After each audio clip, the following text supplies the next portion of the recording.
I remember years ago looking at a 2004 Mustang Mach 1 at a dealership, and the salesman told me that I was not allowed to drive the car unless I showed that I had cash in hand, and that the previous owner of the car told them, "This car has over 300 horsepower and it's very wild, so don't let just anybody drive this car, they might wreck it." And I just remember thinking, wow, when these new cars come out, like these Shelbys with 526 horsepower, how are they going to survive the road with average drivers? And I guess the answer is they're not. It's been 10 years, and I see so many of these cars that have been wrecked in one way or another. And they're track cars too, so some people wreck them on the track as well. Now, if you watch the playlist I have about the GT350 and even GT500s on my channel, I talk a lot about these cars, and my friend has bought 4 of these now, and they've all been rebuilt title cars, and he enjoys buying them rebuilt because they're quite a discount, sometimes up to $20,000 or more off.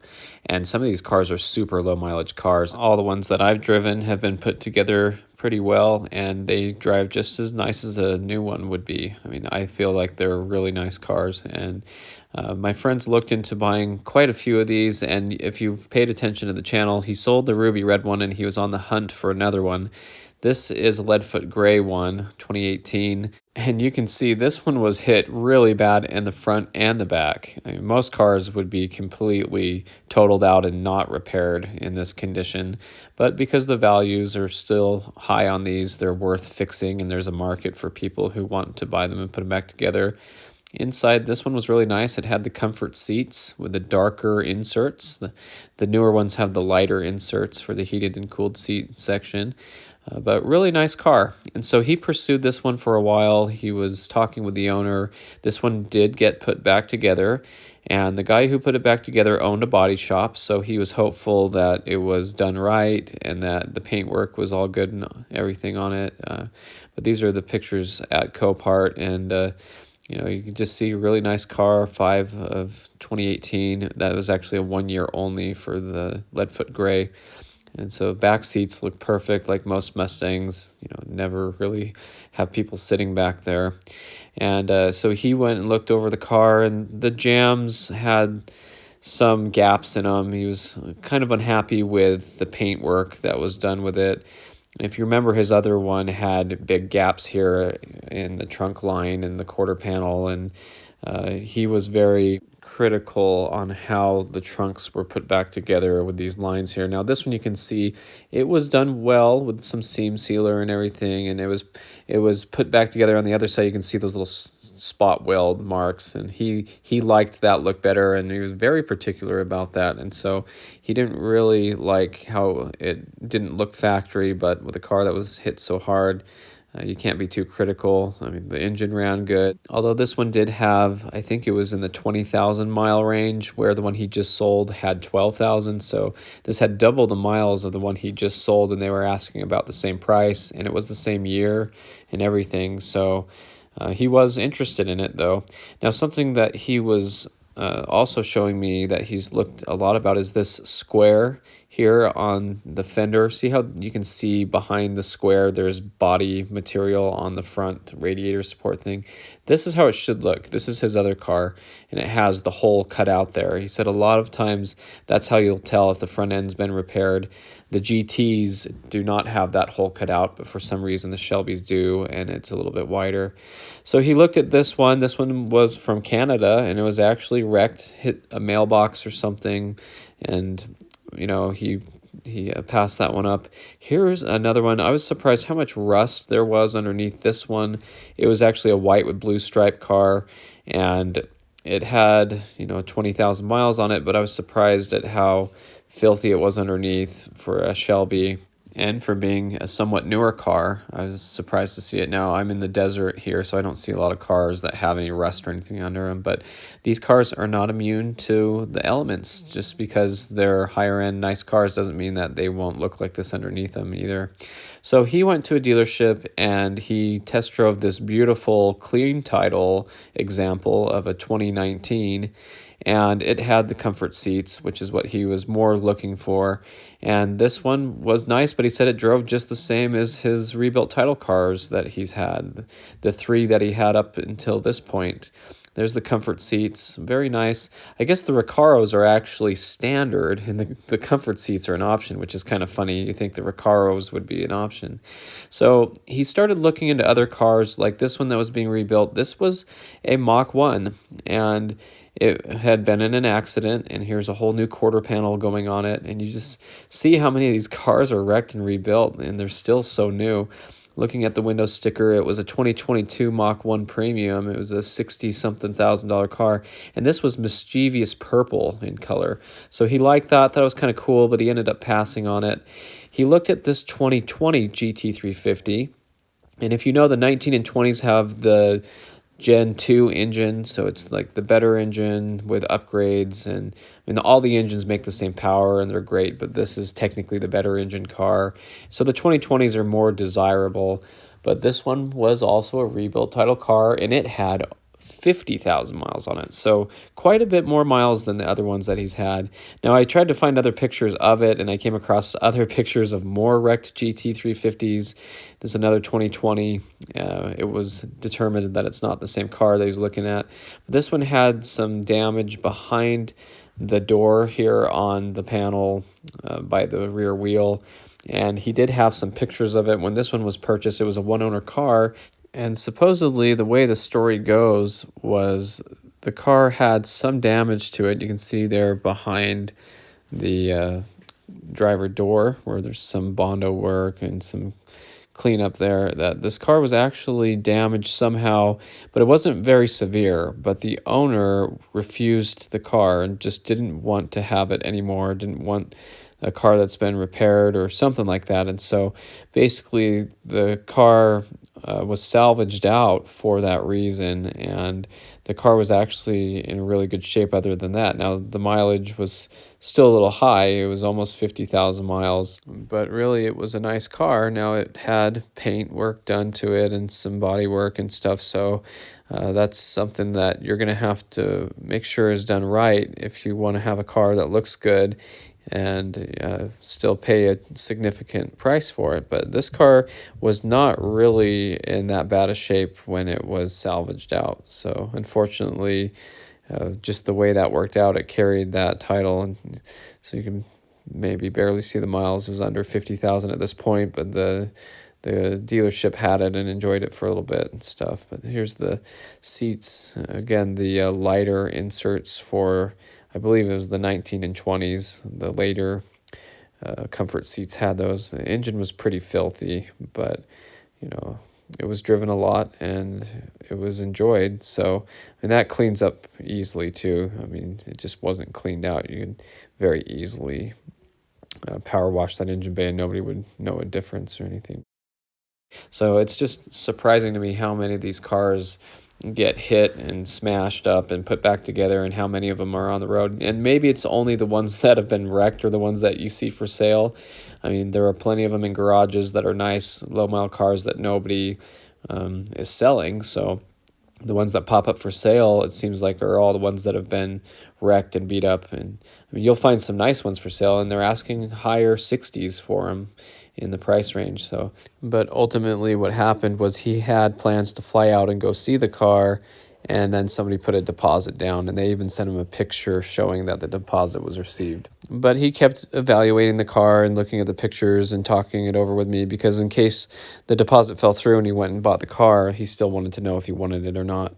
Now, there were some gaps in the trunk, and no, we know the body panels don't always fit perfectly on these Shelbys anyway, but it was something he was kind of critical of, and he was very interested in going and getting this car, but ultimately he just decided not to. And this is rapid red, so it's not ruby red like the one he had, and he did like ruby red a lot, but this was a very beautiful car. And with the higher mileage, though, it's kind of a hard choice. Do you get a lower mileage one that's not a 2020, or do you get the higher mileage one and enjoy it having the nicer dash like this and everything, the carbon fiber and stuff? But very beautiful car. So ultimately, he passed on this one. He would have had to fly out just to go look at it. And so he came across some other ones like this Avalanche Gray one, which is what he has, is an Avalanche Gray. Another wrecked one for a pretty good price. I think it was like $24,000, but it was still wrecked. And then he looked at this black one that was a really good deal in California, but I showed him with this arrow. Look at the swirl marks on it being black and not taken care of. You're going to see those swirls and it's going to bug you. Black cars are really difficult if they haven't been maintained well and washed properly. And so he found this 2019, I believe, and it was in Florida. He said the guy had bought it and then his wife didn't talk with him about it before he bought it, so he needed to sell it. And he said that was a bad mistake to not talk to your wife before you buy it. But this one was also a rebuilt title car. It had been wrecked and, you know, good looking car. I do like the swing spoiler on the 19 and 20s, and those taillights are the 2015 style, which we'll talk about later. We found out that those were on all GT350s is what we're finding out, even though his 18 had the different ones because it was wrecked in the back. Here's the pictures of that car when it was wrecked. You can see lots of quarter panel damage there, and this one was also hit pretty bad in the front as well. So I mean, that car had been put back together, and it looked good now. But you can look back and see some of these pictures if you go to Copart and type in the VIN number and search the vehicle, or even Google search the VIN number. But you know, again, the trunk looked really good, how it was put back together, and but, you know, some of these cars, when they're wrecked so bad, if you saw the pictures they looked like before, you might not buy the car. Some people get turned off when they see what it used to look like. And that's the case of this 2020, very nice, iconic silver GT350. And it was wrecked really bad in the front. And this is the one he ended up buying. So here are the pictures of it in the body shop getting put back together. And you could, you know, drill out a lot more and replace this entire piece here, but they decided to cut and repair this here, and they used a GT piece that they welded in, and the rest of it looked pretty good. I mean, it had a little bit of damage here and there, but basically it was mostly just the front end damage on this car. So these are pictures at the body shop. I wish they wouldn't have put boxes and stuff on top of it. That always bugs me, especially with a black painted roof. But here is what the car looked like when he bought it. And he went and looked at it like this, and it looks fantastic. It's a 2020 with only 5,900 miles. We'll look at the odometer here in a second. But beautiful car, and really it's a new car. Seats looked fantastic. It did have the comfort seats, which is what he was looking for. And so he was really happy about that. For a car that was hit in the front so bad, it looks like they got it back together nicely. This whole carbon fiber composite piece that's specific to the GT350s, and this is the correct one too, with the provisions for hood pins for a 2020, even though it didn't have it, the GT500 did. So the trunk was clean. The engine looks fantastic. It's the Gen 2 Voodoo, so that's what you want if you're really looking into getting one of these. And it does have the lighter inserts on the heated and cooled seats for the comfort seats. So very nice looking interior here. And it has the navigation and everything, and that nice carbon fiber look by the gauges on the dashboard. I liked the plain silver or brushed look on the dash on the older Shelbys, but this looks really good with the carbon fiber, kind of like a clear coat on it too, and the nice chassis plaque on the dashboard with the GT350 logo. Everything looks good there. So beautiful looking car. And the guy had driven it for a little while too. He added catch cans and stuff to it. And so here it is with 5,900 miles, so pretty low mileage. The other one he had about 6,000 miles, the magnetic gray one, and this one he says is the nicest one he's had yet, and high $60,000 range new, so beautiful car, and it could be purchased for about $45,000, I believe is what he's in it now. So I believe the car was located in Minnesota, and when he came back from Michigan, he looked at it on the way home, and then he was interested in having me fly out and drive this car back to Utah here, but then ultimately decided that for the price and keeping the miles off of it and everything, it would probably be worth it to just have the car shipped to Utah. And so that's also part of the price that you have to consider when you're buying a car like this. And so he talked with some shipping companies, and he bought the car, and then he had the car arranged for pickup. And so here it is on the car carrier, looking so cool. I mean, that would be the coolest thing to see going down the road. I'd be like, man, look, there's a GT350. You don't know the history on the car that was wrecked or anything, but you know, here it is getting all strapped down, and it was kind of dirty, but he got it home and got it cleaned up and got it in the garage. So this is a familiar sight if you've seen the other two GT350s before that have been in this garage, as I've made videos about them and driven them around and brought them here. But beautiful iconic silver. It looks good with the black stripes. I think that's a very good touch, and the black roof looks good on this car as well. And so we'll look it over a little bit more here, but he got the car home, got it cleaned up, and he's enjoying it. It has the comfort seats, like I was saying, with the darker inserts, and so that's the later Shelby thing that they've done. So here it is in the driveway. Very nice car. Love the swing spoiler on it. It has those straight tail lights, which was 15 to 17, but it's the same with the headlights. The GT350s had them all the way to 2020, where the taillights on the newer 18 and newer had the curves to them. So that's something we're figuring out. So we're basically realizing that his 18 was put back together and somebody just ordered 18 taillights for it, and it had the curves in it, but it shouldn't have had those. So here's the car cover and everything that the car came with, and he drove it out by the lake and took some pictures. I really like these pictures. I think they came out really well. It's beautiful background, beautiful silver in the sun, and just a fun car to go drive around and enjoy. And this car was wrecked really bad, so it's amazing to see it on the road again and looking so good. And it just shows what can be accomplished when you fix something instead of throw it away. So I mean, you could have parted it out and the parts will survive on other cars, I'm sure, but it's nicer just to keep the car alive, I think. So here's a really nice low mile car. So we met up here at this parking lot where we like to meet for breakfast and go for walks and stuff and hang out and talk about cars and everything. So it was a fun time to look over the car. And as we went on our walks, we thought, man, that's a beautiful looking Shelby. Look at it parked there. So very happy with his decision. He brought it over to my house, and I thought I'd do a little walk around here of the car. And so again, the straight taillights, that's like my new kick.